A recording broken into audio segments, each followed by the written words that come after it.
your heart beating. Have y'all ever done this number? Okay. Just kind of make sure you're alive. All right. Just checking things out. And then kind of, this is what's occurring with every one of those.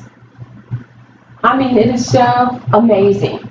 Now, we're doing this because we got a huge area that we got to send stuff to, but we got to send it here.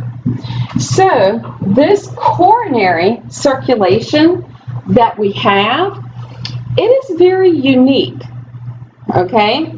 We're gonna, if you look at your heart, it's kind of showing you how we've got these arteries and veins that look like they're doing a circle around the heart, then looks like they're doing these branching down, okay?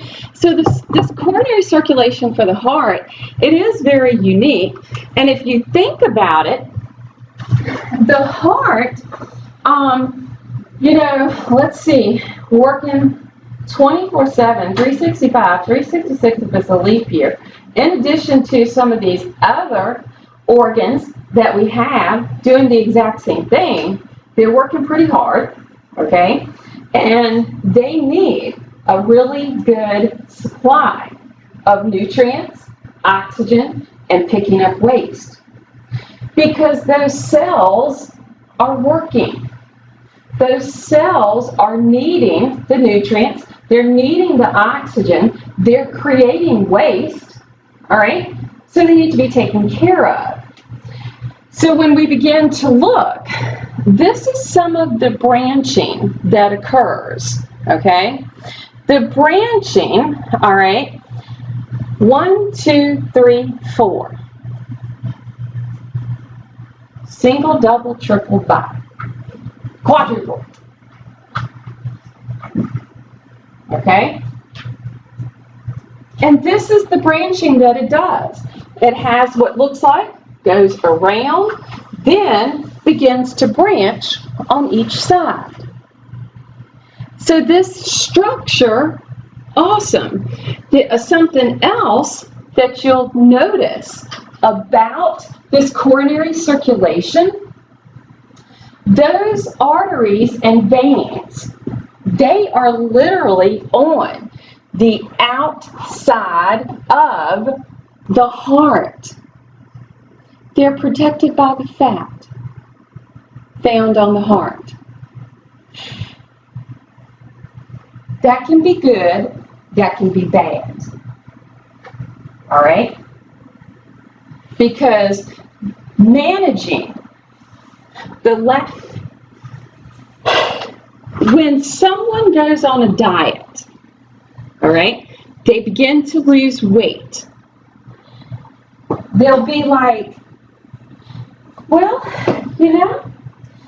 I lost 3 pounds this week, but my pants don't feel any different.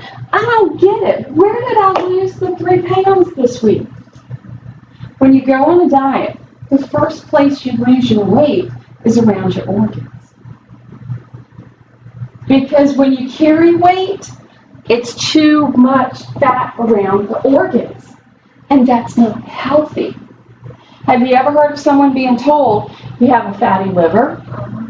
Okay, you have a fatty heart? Okay, they're referring to this fat that's around those organs.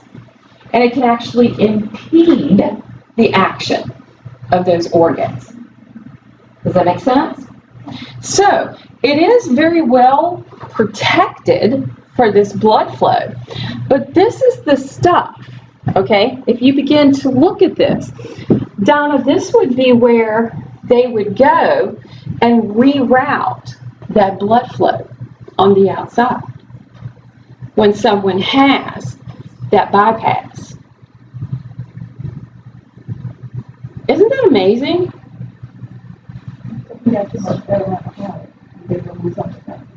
They would have to. So in other words, if they find out, like if they did that catheterization, and let's say they found out that they needed to reroute blood flow here, but if it was too much, yeah, they would have to actually go in and disrupt that. But see, that's going to disrupt all those connective tissues. It's going to disrupt the pericardial sac. It's going to disrupt that parietal and the visceral floor. It's going to disrupt all of those tissues,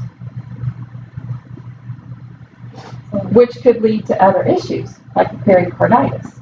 When someone puts stents, when they get stents put in, do they have stents that actually keep the areas open for the blood to flow correctly? Right. So let's say they did that catheterization and they found a blockage here, okay?